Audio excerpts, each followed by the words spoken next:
Lovely family সুপ্রভাত এবং আরো একটা নতুন ভিডিওতে অনেক স্বাগত জানিয়ে আজকের ভিডিওটা শুরু করছি। আজ হচ্ছে আমার কর্তামশাইয়ের জন্মদিন।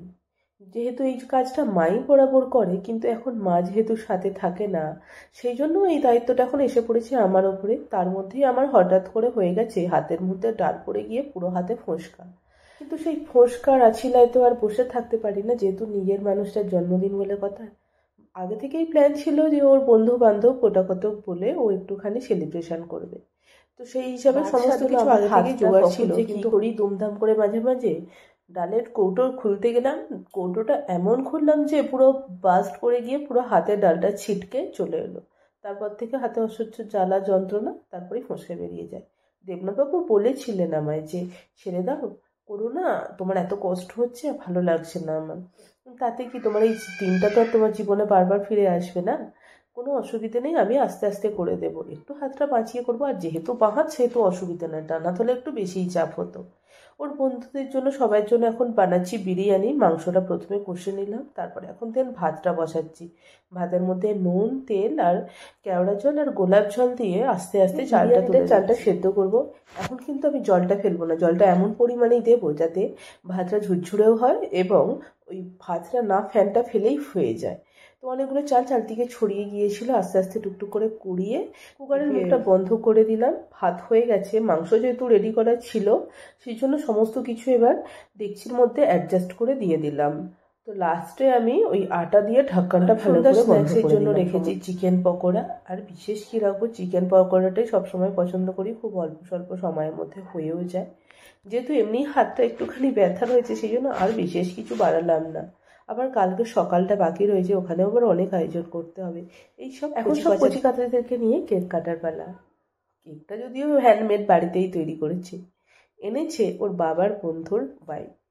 তো দেখো, রাত্রেবেলা সমস্ত কাজ সেরে ওরাও শুয়ে পড়েছে, আমিও শুয়ে পড়েছিলাম।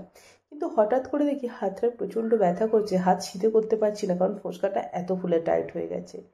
কি করব, ভালো করে একটা সুচকে গরম করলাম, করে ওটার মধ্যে ঢুকিয়ে দিয়েছি। ওমা, দেখছি ভেতরটা না শক্ত শক্ত, মানে লিকুইডটা একটু মোটা টাইপের হয়ে রয়েছে, কিরকম একটা জেলি জেলি লাগছে। বুঝতে তো পারিনি, ফুটিয়ে দিয়েছিলাম, তো সেখান থেকে দেখি হলুদ হলুদ জলও বেরোচ্ছে। তো একটুখানি জলটা কমতে তারপর হাতটা মুভ করতে পেরে মনে হচ্ছে একটুখানি শান্তি লাগছে।